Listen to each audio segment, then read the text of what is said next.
Жил-был старик со старухой. У него 3 дочери, а от них недалеко живет царь. Эти 2 девки в проходную моются, наряжаются цару на баби, а 3-я из них плохая совсем.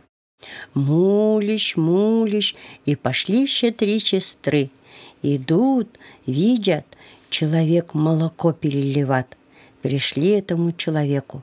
Этот человек говорит: «Пасанові, дочерья, помогите мне молоко перелить». Где сестры говорят: «Миссару на баби идем. Да тебе какой станем молоко переливать, руки пачкать?»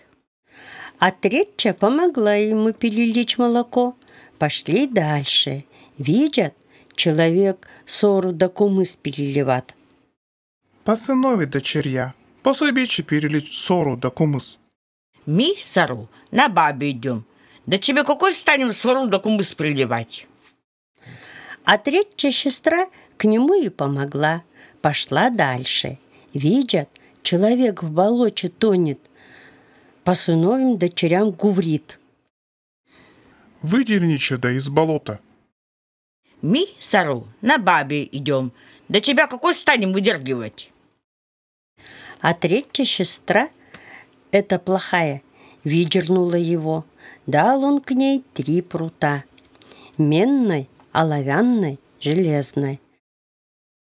Когда уедет царь церковь венчаться, ты возьми железный прут и поди поле, есть там холм, ударь этим прутом по холму, узнаешь, чего будет. Пришли эти девки цару. Взял царь одну девку замуж, а другая сестра у них служанкой. А эта плохая сестра лежит за печкой. Царь поехал венчаться. Приехали в церковь, стали под венец. Эта плохая девка висла, взяла железный прут, посла этому холму, ударила по холму. Вдруг стала одетая, щепеткая, и золотые кареты. Села на эти кареты и поехала в церковь. Приехала и вошла в церковь, и стала в углу.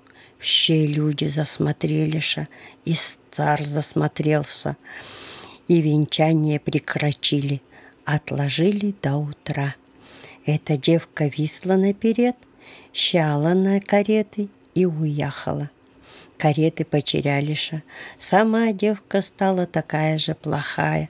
Легла за печкой, лежит. Приехал царь и эти девки. Она спрашивает у них: «Как сестра венчалаша?» «И, нет, какая-то девка приезжала, к нам венчаться не дала». «Не я ли была?» Вывлекли эту девку, стали бить. «Ты эдакая худая, да такие говори говоришь, хоть бы тебя царь сказнил». На 2-й день поехали венчаться. Посла та девка к холму, ударила оловянным прутом, и стала такая красивая да шепеткая. Стали у ней золотые кареты. Поехала на этих каретах в церковь, вошла и стала на вчерашнее место. Все люди засмотрелись, и царь смотрит и дивуется. Тоже свадьбу прекращили. Она висла, сяла и уехала. Кареты потерялись. Сама пришла и легла за печку. Приехал царь и сестры. Она спрашивает у них: «Как сестра венчалаша?» «И нет, какая-то девка приезжала и нам венчаться-то не дала». «Не я ли была?» Вывлекли эту девку, стали бить. «Ты эдака худая, да такие говори говоришь, хоть бы тебя царь сказнил». На другой день поехали венчаться. Царь взял смолу. Приехали в церкву. Взял он смолу, вымазал пол, а где девка стоит. Посла эта девка этому холму, ударила серебряным прутом.